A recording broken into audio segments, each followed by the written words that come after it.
So at this point, you've been handed your site by the design team and you're ready to kind of get in and take things over for yourself. So you're kind of wondering what are the first steps you're going to want to take to market your site, make sure your content's where you want it to be, and kind of maintain things going forward.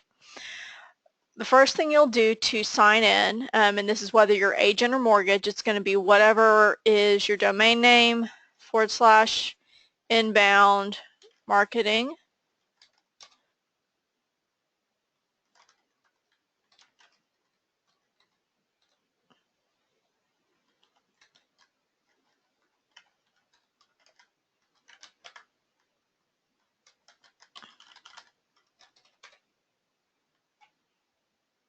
Okay, and then it'll ask you to log in. Of course, you'll log in, and you'll wind up at the dashboard.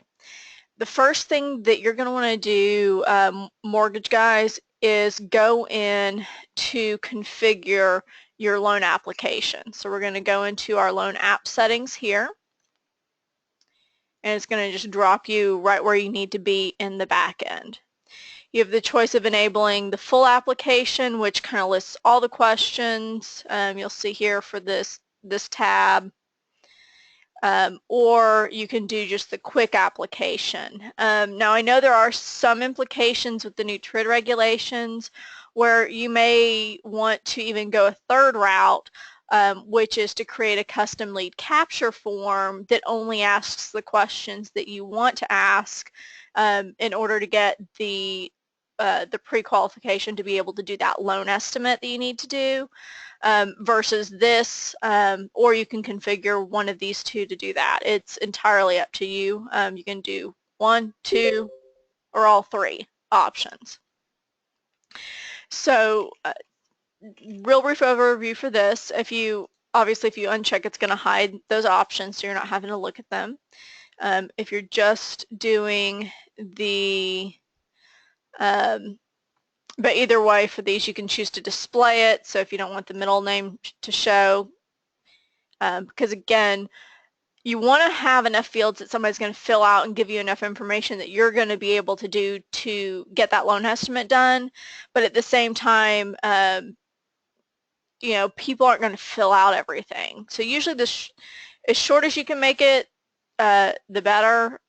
Or you can still just have the fields, just not mark them as being required, because people will skip that naturally. So you can choose this option. If you do want to make a field required, that's what this column is for. Obviously some you're not going to be able to change because you have to have a borrower's name, have to have a last name. You don't have to require a social security number. By default, it is initially checked, but again, you may want to review the TRID guidelines and things like that with the compliance officer to determine, for a quick application, for example, if that's what you were kind of configuring as your pre-qual or whatever it is that you want to call it to be able to produce the loan estimate to your potential client, you can come in here, configure this, and then leave, for example, for the full application, you do have that social security number. That way you have the permission to pull the credit and all of that stuff. So again, that's how you can come through and configure this. If you have any questions, more detailed, just because I want to kind of hit the highlights here to get you started, you can contact our support team at any time. You guys have a specific team of people that just wait for you to call them. And the number that they can be reached at is 1-866-300-1550. You just choose option 1 in the phone tree, and it goes straight to them. You don't have to go through or get routed through anybody. It's directly to them. So keep that number handy. So the next thing, and just for you guys that have joined me, please feel free to throw in your questions to our chat window. What I'm doing currently right now is kind of going over some of the initial steps that you might want to take once your site's kind of been handed over to you from the initial setup of the design team. What pages you might want to enable, and some things you can do to really get things going and come out of the gate running. We just kind of went over how to configure and get in to the loan app to get those set up. So once you've made any of the changes here, you'll just hit save, and then those will kind of lock in on that end. The other thing that I would do, going back through here, would be to make sure that you've got lead, actually step back. Lead capture is very key on your site because that's the whole purpose of having the website. If people don't have a way to provide you their information for you to be able to follow up with them as a lead, there's really no point to it. So we have a couple of tools in here that make it very easy for you to have that implemented on your site in a very user-friendly way. I'm going to bring our real estate site back up just because that's where a lot of the things are, but this applies to both sides. It's just a matter of what you're asking makes it mortgage versus real estate or agent.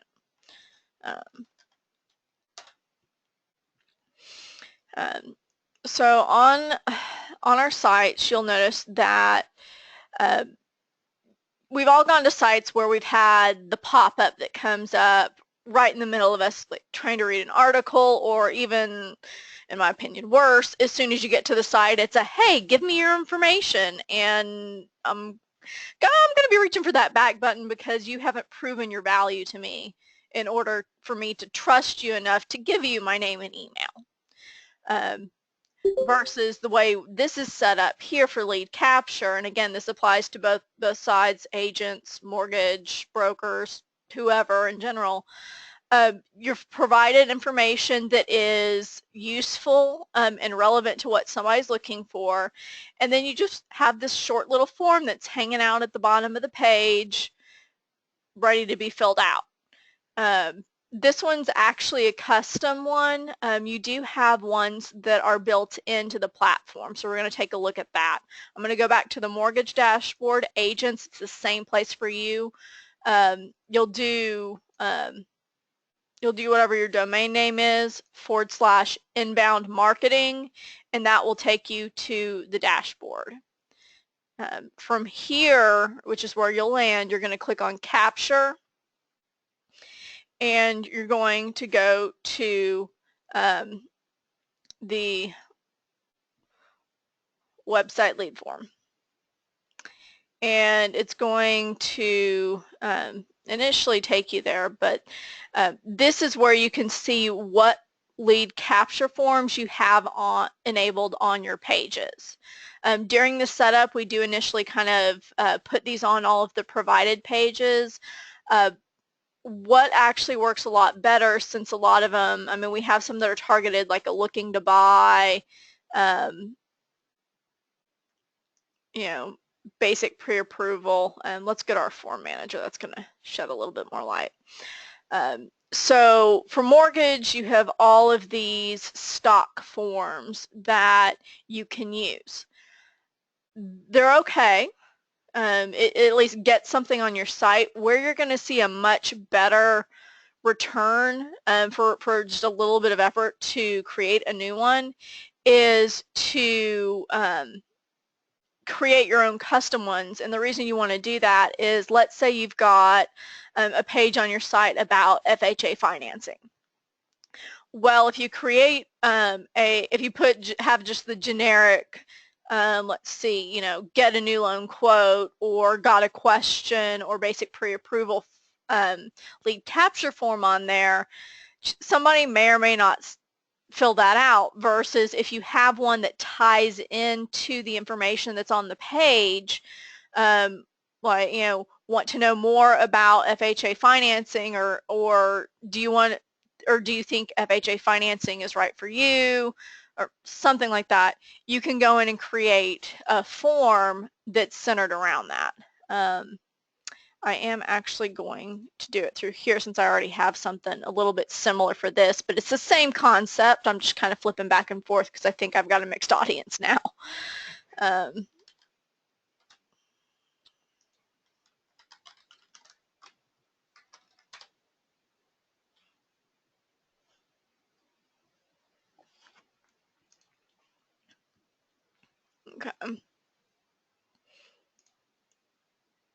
Okay, so we're back in the lead form. This is for the agents. Going back to, whoops, nope, form manager. You'll see I've got this excited to buy your first home. I'm going to click on edit. If I was creating a form, I would just click the create form button and we wind up with a similar screen to how we had just a second ago. I'm going to shift this over here for just a second and we're going to show you, as soon as I realize where that site just went, haha. Okay, there we go. Forgot to close up. So we're going to go to a page that I know that has it, which is our first-time buyers. So we have this first-time buyers information page that has this, that has the information somebody's looking for on it. What we've done is tied into one, kind of played on that emotion of, they're reading this and thinking, hey, maybe it is time I stop renting and making somebody else rich. Maybe it's time I actually invest in my own, property. So what you want to do is kind of capitalize on that excitement, which is why I kind of put, excited to buy your first home, or you can just get creative with it. There are tons of articles about there or out there about how to do good calls to action and things like that. But the key thing is to kind of tie it into what that page is about. This part right here, translates here.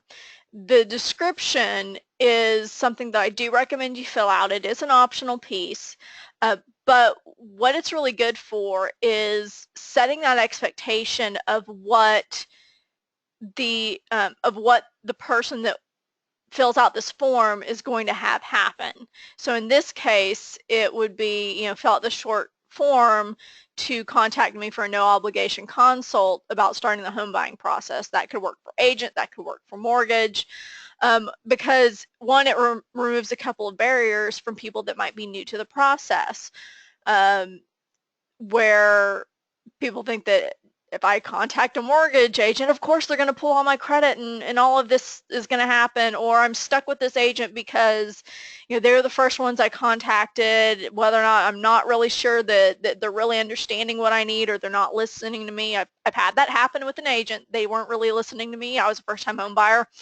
I thought I was kind of stuck with them. Just kind of alleviating a little bit of that. Am I going to be obligated? You can use language like that to help. Think about maybe even as you guys try new things, what are some of those hurdles that you see that if you just know, oh, hey, this is no big deal, I'm here to be helpful. That's kind of the vibe you want to give out there, because that's what people are going to respond to, because that will help them build trust in you, and then you're going to get that recommendation, the referral, because as much as as important as all of this is, I know you guys still do a lot of business off of referrals, but this is a good way that you can have some things on your site that can kind of build that bridge for you before they become your client, even if they've never heard of you before or they're not a referral. If you have multiple sources or emails of where things get routed to, this is probably a lot more, well, it's equally likely if you're in a large broker environment versus a single agent or a single broker. But in a loan office, definitely, if there's a specific email that somebody needs to get notifications to if somebody fills out this form, you can put that there. By default, it's going to be whatever the admin is for the account, so you don't need to fill it out if there's one user on your account. And this is just kind of whatever this group section is. The default usually is contact info. I chose to kind of change it up to be a little bit more friendly of, hey, yes, please contact me, because again, it's setting that expectation of, I'm going to reach out to see what I can do to help you. So it could even be, yes, please help me. It's just that easy to change. Name and email are always going to be on, are the two minimum pieces of information that you have to have in order to be able to nurture that lead. So there's not a way to turn those on or off. or edit those fields. Now we do have, you can do your phone. Initially it said like phone business, but then I changed it to where it's going to say phone optional because, again, it's one of those, it's just signaling people that they don't have to give you more information than they're necessarily willing to, because maybe they feel more comfortable starting that conversation in email. Side trip on the lead capture thing, they may want to contact you on social media as opposed to filling out a lead contact form on their site.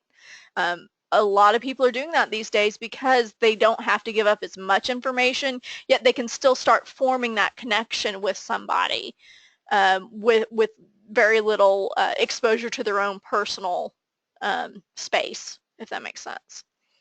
So lead capture is still important on your website, but expect that people will want to engage with you on social media, and that's a big part of that, is that you do want to engage with them back. You need to kind of be where your people are. So kind of continuing through here, you don't have, this has 2 sections in it, mainly because since it's an agent form, somebody knowing what size or what the minimum requirements of the house are for beds and baths. Those are the 2 biggest things. Again, it's optional information. They don't have to fill it out, but having it there gives you a little bit more information. So this is an example of a very good form because it's only a couple of fields that somebody has to fill out. You get enough information to be able to start fostering that relationship with them. If you need to delete a section, you just click that and suddenly all of those go away. If I didn't want to have the phone number, you can delete that. If you wanted to reorder, just use these arrows. Sorry, to where it's like email, name. But I'm not going to save those changes. But again, very easy to do. To enable it on your site, let's go back over to this. You can, once you've got a couple of different forms built, this will show you all the pages that you have currently enabled on your page. So, getting qualified. This is one that I tied kind of a custom one too. If I wanted to edit this to just one that was generic, basic pre-approval is probably a better one for that. So I changed that, hit save. And now if I go to that page, let's go back over to our mortgage site.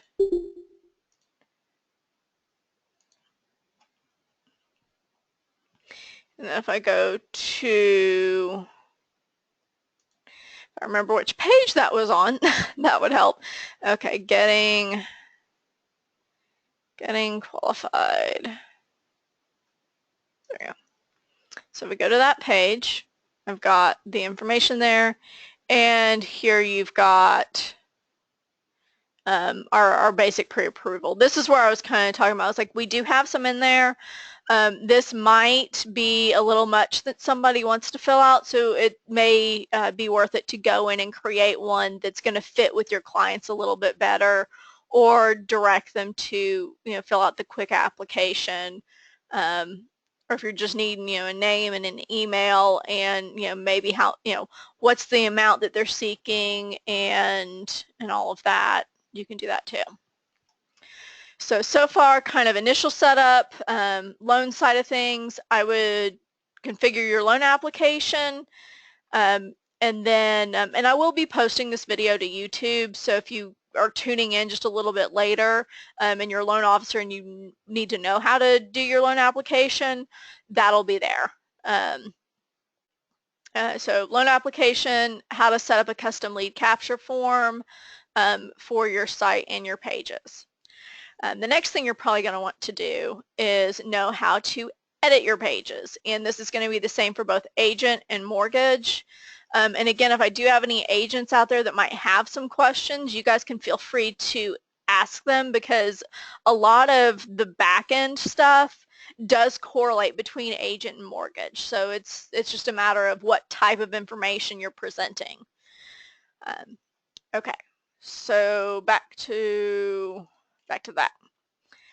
So actually, I'm going to cover one more thing on capture. So we've covered that custom lead capture page.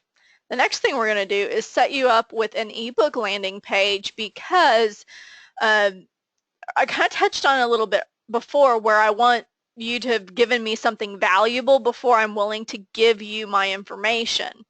Well, we have a very nifty way for that to occur. Let's see, do I have any of them set up on this? Yes, I do.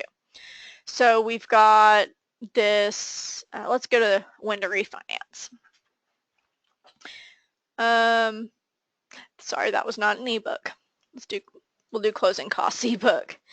This is one of the ebook landing pages. We don't have a headshot in this one yet, but actually it's the same process. So let's actually do this, because I do have the information on this one.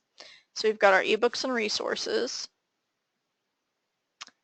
And this is a page that we actually custom built. So we'll do this. So essentially all an ebook page is it's your headline, the information, it's got your headshot, it's got your bio, but it's this very, very, again, short form that somebody's going to fill out, that you're going to be the one that's going to get the email for that lead, and they're going to get, whoever fills this out gets an email that has a PDF ebook in it that contains this information. You guys, all you have to do is set up the page. We've already written the PDF that they're going to be getting, and it looks like it comes from you, not from us. So there's, you really want to have these on there, because I don't have my stats with me, but we pulled them from the 1st of January to the to about the very, very end of April, early May, and compared kind of customer behavior on some of the sites. And the sites that have ebooks enabled, I really wish I had my exact numbers in here. I want to say it's averaged about 26 more leads than people that didn't have at least one enabled. So it's definitely worth it. We've actually had a lot of success in lead generation for our own product and platform by creating our own ebooks, having them on the pages. Some of you may even have found us through doing this. So we kind of give you the same thing, only you don't have to write your own ebooks and produce them. We've already handled that for you. So to do this, either dashboard, because we're in kind of the same place here. So capture, ebook landing page. We'll do one for mortgage, since it didn't look like there was a lot on there. We've got, so you can kind of choose from these different ones. Let's see, we'll do buying foreclosures and REOs. So you can change the page title, and when we're talking about the page title, sorry, I'm going to move this over to where we're kind of flipping back and forth. This is the page title, subtitle, and then the what you'll learn. Those are the points that we're going to see right here. So you can actually edit each one of these if you wanted to, which I do suggest kind of going through. I would set it up, fill it out for yourself so you can grab a copy of it, and then come back through here and you can edit these points if you don't want just the stock ones, because these are going to be the same for anybody that's set up an ebook landing page like this. So you really do actually want to go through and edit them.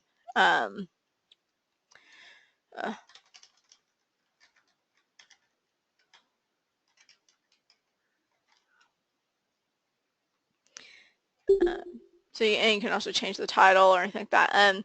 The rounding group, that's going to be where things kind of get placed for marketing purposes. I'm just going to put this in X-Sites leads. You guys will probably want to set up additional marketing groups to kind of target depending on what ebook it is. Button name, instead of Distressed Homes ebook, let's do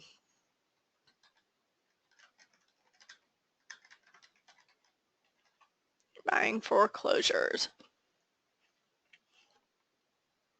That way it's something that makes a little, think about what's going to make sense to your clients. And this is where your bio will go, and I'll show you where you can put your headshot in just a second.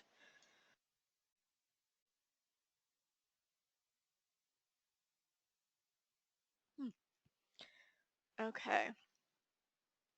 So once you've gotten all of this set up, all you do is hit save and continue.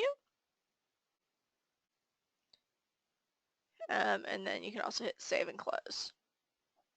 And it'll close out of that. So now that we've got that set up, let's go to publish and then website content. And now it's going to show up under your custom tab. And I need to actually be in, I'm going to actually close out of those two since we're kind of on the mortgage side. So back to publish, website content. It's going to drop you in this area, which the publish and the website content is where you're always going to go whenever you want to edit one of your sub pages for your site. If we've already done the design for you, you don't want to try to mess with your homepage or your footer because that's something that you've paid the design team to do custom coding on that. We've done that, and by interacting with it, you could potentially undo some of the work we've done. So that's why it's best to always just email the design team if you need any changes to your homepage or footer. Good news is you really shouldn't need that very often, but you can go in and edit any of your sub pages through here. To edit one of the sub pages, you can just click, actually, you can click on Add New to create your own page. If there's one that, for example, I don't think we've got one on a provided page on jumbo loans, but you could click Add New to create one. All of these are ones that I've created. Everything under provided is what comes as part of the platform. So I'm actually going to uncheck these because we don't offer those languages.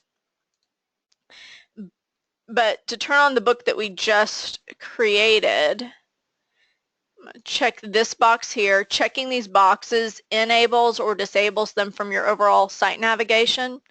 So we're going to hit save. This is just the promoter making itself known, where you could email people whenever you update your site. That used to be a thing back in the day. I don't know that I'd necessarily do it now. But you'll see that now we've got buying foreclosures. So I'm going to stack that under my mortgage advice. I'm going to hit save. And then now, if I go back to the to our website under mortgage advice, you'll see that we've got buying foreclosures. Now, once you create this, having the greatest site in the world is good. It's not, if you don't tell anybody or market your site, then people aren't going to know to come to it. That's how you get a lot of your initial traffic, is by promoting it through there. So once you've created an ebook page, what I would recommend doing is sharing that on your social media. So whether that's Facebook, Twitter, those two we integrate with, sharing it on LinkedIn, you can do Pinterest, Instagram, insert name of platform here. But Facebook and Twitter are the two I would probably focus on if you don't have anything yet. Mainly because Facebook has one of the largest growing demographics over the age of 35. So everybody's pretty much on Facebook nowadays. And then Twitter is good to kind of build a bit of a following on, but for me, I like to use Twitter more for listening or for finding really good articles to share on either my Facebook or one of my other avenues or reshare on Twitter, which is usually what I wind up doing. But the reason why it's important to kind of be on the lookout for other information that'll benefit your customers is because on social media, you don't want to just, share things from your site or whatever specials you're running. You want to share things that are going to benefit the people that you're trying to reach, because that's how you stay on top of their mind, because if somebody's going out and they've purchased a house and it might be 7+ years down the road. I think the average kind of house turnaround is maybe 5 to 7 years. I don't know. It really just depends. But either way, well, here let me kind of give you my own example. Is right now I remember the name of the agent that we bought our house through, but I don't know how to contact him. If I was really serious, I'm in a weird situation where I actually know his broker, who's a relative of mine, but so I could probably find him through that. But it's one of those is, if I asked my husband, he wouldn't know. A lot of times whenever we used to have a gentleman that worked here for us, that whenever he'd go into a listing presentation, he would ask them why they weren't going with the agent that they had bought the house through, and 9 times out of 10 the answer was, I don't remember their name, I have no idea how to get in touch with them, nothing. So I mean, you, especially as a buyer's agent and as that mortgage broker initially, you work really hard to foster that relationship. And so inviting them once the transaction's complete to connect with you on social media, kind of keep that low touch contact with them. That way it keeps your name on top of their mind, so whenever they do encounter the person that is somebody they know that's looking to buy or sell or needs a loan or anything like that, your name is one that they come up with, or of, hey, they see something that comes up because they're following your Facebook page or something that you've shared, and it shows up in their feed, and they're going, oh, hey, yeah, I think this would be really useful for my friend that's looking for a house. Let me just forward this over to him. And then that's how you kind of connect on social media. So in a nutshell, you got to share your content on social media. So let's cover that next. So once you've got that set up, you're going to want to connect your account to social media.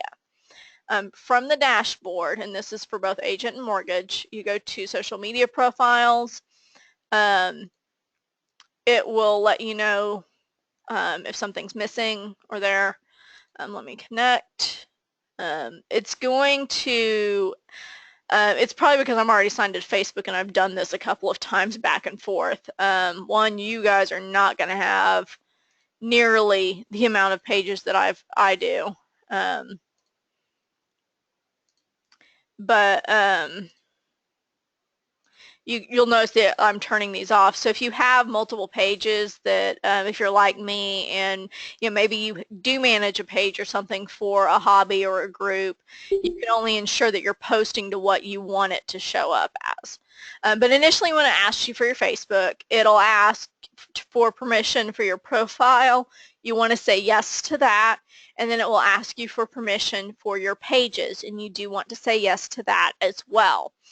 The reason why is that's what allows permission for us to pass whatever you're sharing over to your social media channels. Twitter is about the same way. It'll ask you to sign in, and then you just sign in and it connects. What I would recommend is for your Facebook settings, turn off your profile, because that's your friends and family, versus your page is your business. So in general, you want to be sharing through your page, because then what you can do is, if it is something you want to share with your friends and family, you can then share your business page with your friends and family, and then that way if they share with their friends, it's going to connect them back to your business page as opposed to your personal profile. We have a couple of videos that kind of show you how to do that, and as always, if if you, we do, let's see, we're about halfway through this course. If you have a question about the difference between a page and a profile, I don't mind kind of going down that rabbit hole. I'm here to help you guys. And if I need to go back over something I've already covered, I'm happy to do that too. Just because I know I kind of move from thing to thing, and I can do it, pretty fast, just because I want to make sure I'm making this class as valuable to everybody as possible, with respect to the fact that I do have a mixed audience of agents and brokers and mortgage professionals and people that are brand new to the platform and some that have been using it for a while. So yeah, feel free to ask me to slow down, anything like that. Not going to worry me at all. I'm here for you guys. Okay, so recapping what we've covered.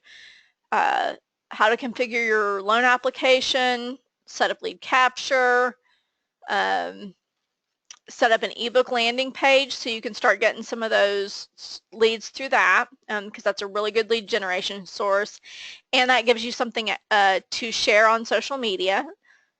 So, and then we covered how to hook that in. Okay.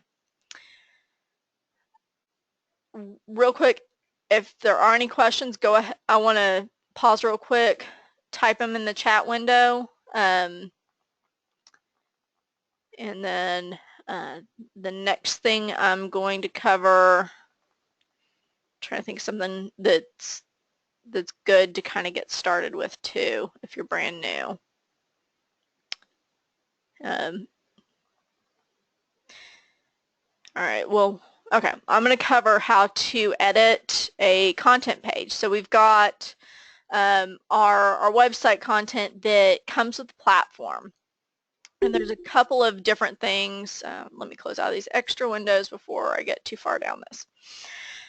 You may have noticed, and you may have heard through kind of the person that sold it to you, about a feature called Ghostwriter, where you don't have to continue to produce new content for your site because some of your pages will rewrite themselves. So I'm going to kind of cover how that works. You'll know that Ghostwriter is available, and this is for both agent and mortgage. I just happen to be on a mortgage site right now, guys, which is only fair because usually I teach from an agent site, so it's about time the mortgage guys had their turn. But these two little arrows here that you see chasing each other, those indicate that Ghostwriter is available for that page. Do not turn it on for your home page, please. That was, we're working on getting that removed, so you can't turn that on. But all the other ones, yes, absolutely, please turn it on. Now, let's see, we've got this broker versus loan officer page. And to kind of show you what it does, let me grab a little notepad here.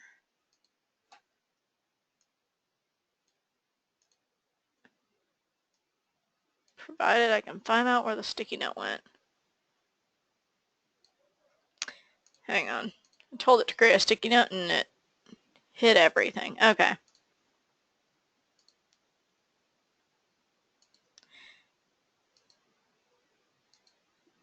There it is. Okay. Maybe it's because I didn't actually click on some things. Oh well. Computers, right, guys? Okay. This is what we're doing. Why would you not have a single Ghostwriter button on your site? One reason could be, you need to make sure that you're on this provided tab, because that's the only one that has the feature available. If you're on any one of these other tabs, you'll notice that there's not even a column for it. And if you're on this tab and you're still not seeing them, please call our support team, because something's going on that's a little weird.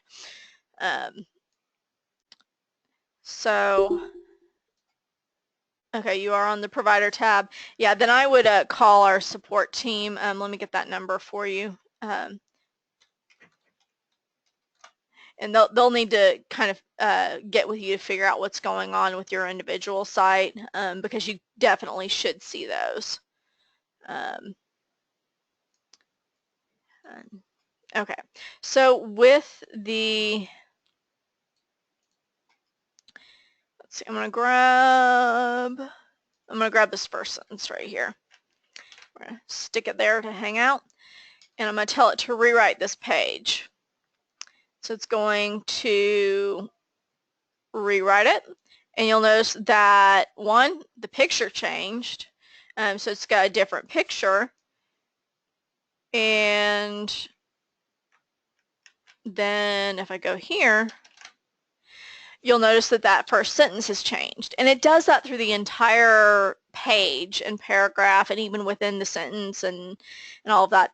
Trust me, I've gone in and I've edited these. There's a lot of different combinations, so you're not going to wind up with the same exact page that anybody else has, even though they're using our platform. This is really beneficial because search engines like unique content and they like fresh content. You can come in here, for example, and edit these. So if I wanted to just get rid of that part of it and then hit save and close, it would do that. Now you'll notice that I go back here, since I've edited that page, that broker versus loan officer, it turns it off. If you've gone in and actually done some extensive edits to one of these pages that has Ghostwriter enabled, you're good. You don't need to have every single Ghostwriter turned on for your site. You don't need to. The system recognizes that you've gone in and made that change, so it's going to automatically disable the recreate, so that way we don't overwrite your own unique content that you've put in there. Versus if you're just kind of keeping with our generic closing costs and you wanted to set it to regenerate every 60 days, it would refresh. I would recommend that if you're turning these on for multiple pages, that you stagger them. So let's take a look at some of the intervals we can set. So 30, 60, 90, 120, 50, and 80. I would stagger them so you don't have your entire site rewritten all at once, because that looks a little squirrely to the search engine, so you don't want to do that. But as long as you've got at least one on there, sites that get updated at least once a month, you're good. So if you wanted to today go in, turn a couple of them on, and then maybe go in next week, turn a couple more of them on at different intervals, and kind of do that week over week, then your site would kind of be getting hit at whenever you set that to go, every month, 2 months, 3 months, 4 or 5, all the way out to 6. So that's something you could set up. And that's kind of what the whole, set it and forget it type thing with this, with the platform is for this. So that's how you go in and set up Ghostwriter. Any of these pages that do not have Ghostwriter next to, I would recommend kind of think of them as kind of starting points, or something just to get you kind of started. So let's take this. Let's take this bridge loan page, for example, just because I semi-understand what those are. Yeah. For the record, I'm not a real estate agent. I'm not a mortgage professional, but I have talked to you guys for the last 6 years, so I've picked up a lot. And I kind of know a little bit more about where you're coming from than if you were, say, dealing with somebody that just generally was like, yes, I do web design, I do this, or I do web marketing. Yeah, but this is something that you could kind of take a look at, copy it into Word, make your own edits, copy and paste it back, or if you wanted to just completely start with an entirely new page, what you can do is go to this Custom tab, click on Add New, and just start from scratch. While we're here, let me let's pull our site back up, and I'm going to show you how some of these kind of correlate, so you'll know what each of the options in the page editor is for. Let's see, what one do I want?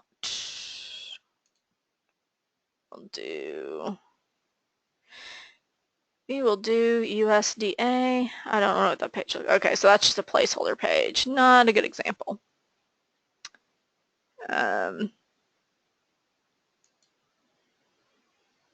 Okay, so here we go.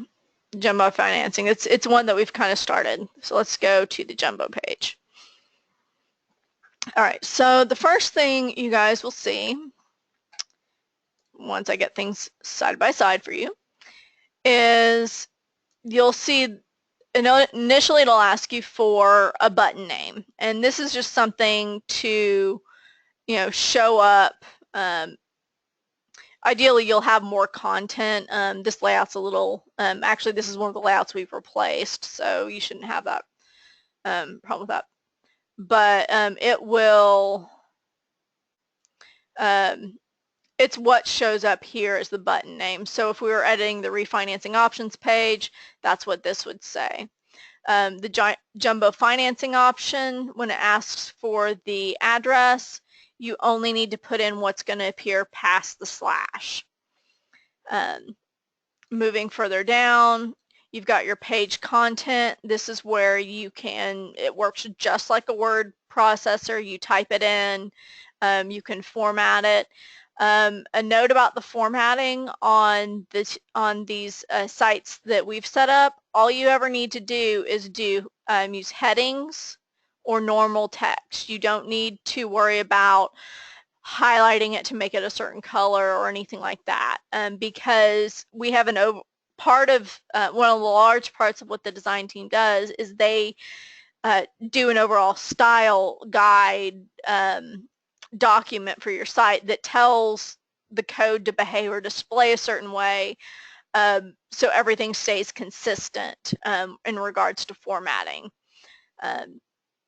So actually I'm going to take this and make it a heading 3, so that way it looks a little bit better. With these you can use bold, things like that. Create numbered lists, bulleted lists. Again, if you're getting into create your own page and you want some more extensive help, we have some other videos that have covered this.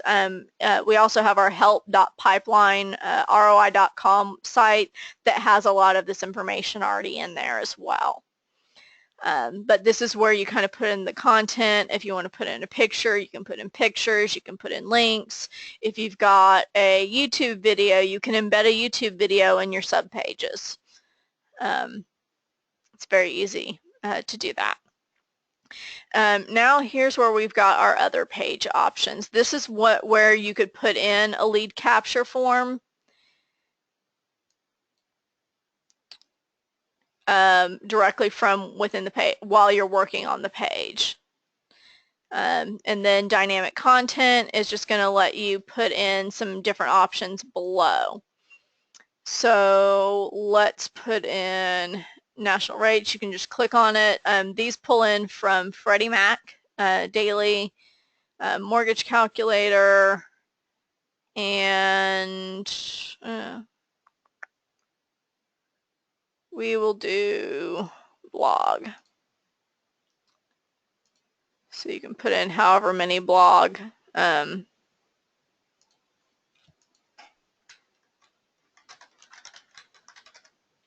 articles that you want. So we have an entire section in our help site that is blogging. We've got another one that's social media. We've got another one that's SEO and marketing. And as always, you can always let us know. Real quick note about RSS feeds.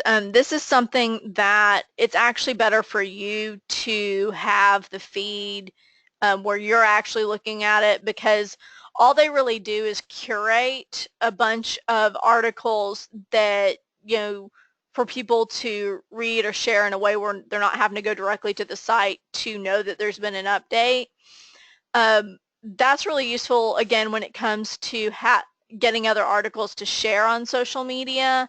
I wouldn't really put it on your site because it's not really going to be adding any value to what you're already doing on your site, because from the standpoint of search engines don't really give credit to it anymore, because all it does is take somebody away from your site. And one of the things that they look at is that they, being search engines, is how long somebody stays on your site. One of the more recent videos that was uploaded to YouTube is interlinking your pages. So for those of you that have been around with us a little bit and you're looking to kind of take maybe your page editing or something to get more engagement on your site, I would take a look at that video. The first part of it is showing how to interlink your pages like Wikipedia does, so that way people get taken from page to page within your site and stay on it longer. So this section, there are two important things here. This is the page title. The page title is what's going to show up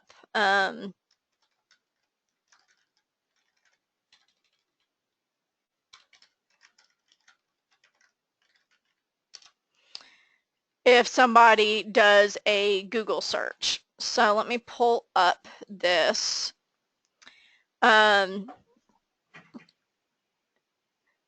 So here's kind of who's currently ranking for this. The page title is here. You're limited to, well, it's a little tricky because they changed it from being characters to pixels, and I don't know why they did that, but usually as long as you're keeping between 60 to 70 characters in your page title, you're going to be fine. Google. That's all I'm going to say. And then your page description, I don't remember what the pixels are on that, but usually you want to use it to kind of, again, set that expectation, or if your title doesn't stand out enough, use your description to really kind of hammer that home. So for jumbo loans, I'm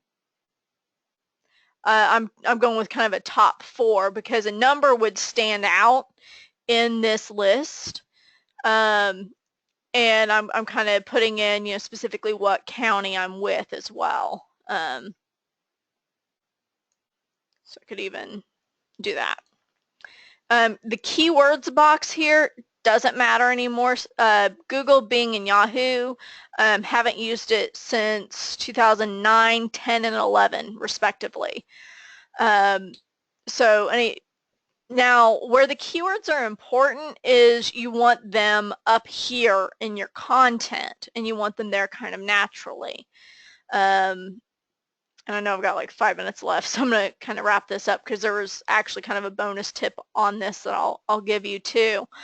So customizing your page titles and descriptions are going to help you stand out in organic search results.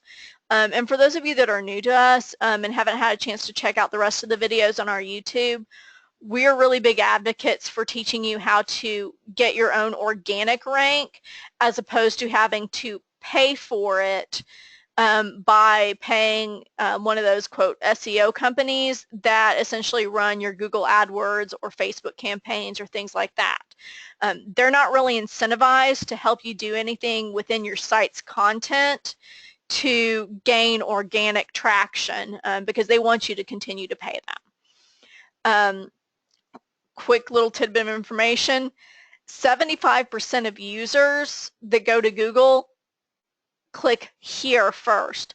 They do not use the paid results. So really when you're paying, it's a good tactic to use if you're brand new and just trying to get a little bit more exposure, because yeah, a quarter of the people that go to Google do still click on those ads, but at the same time they know that somebody has paid to be put in that spot. So building your organic rank, it's very much a long game, but it does pay off in the long run because of the fact that it's a lot more user-centric, and your clients will recognize that. SEO anymore, not a technical thing. We kind of cover that in different videos throughout there as well. And as always, if you've got any questions, email help@pipelineroi.com, and we'll get somebody that will get you an answer. But here's kind of the bonus tip for this. This is something that I recently kind of hit upon myself. So when you're talking about like keywords and things that you're wanting to put in your content, this search is related to jumbo financing in Oklahoma, is a really good place to hit on some of the things that you may also want to put in there. So instead of just saying, jumbo financing, jumbo loans, jumbo mortgage, kind of alternate between those terms, because that increases your chance for coming through within these results. And you don't have to hit the nail on the head anymore with your keywords. That's another big shift in that importance, because look at this very top result right here. It says 1, Oklahoma County. It's not in the same order. We've got jumbo loan, jumbo mortgage. Nowhere in that description does it say jumbo financing, but the search engine knows it's the same thing. So yay, it's not technical anymore. You guys can go out and do it. And that brings us to about our hour. Does anybody have any other questions? Real quick, I'll take a couple more. Or if that's all you guys have had, because I know I've shared a lot of information, feel free to, you can go ahead and drop out if you need to. But you guys have a great day. It's my pleasure.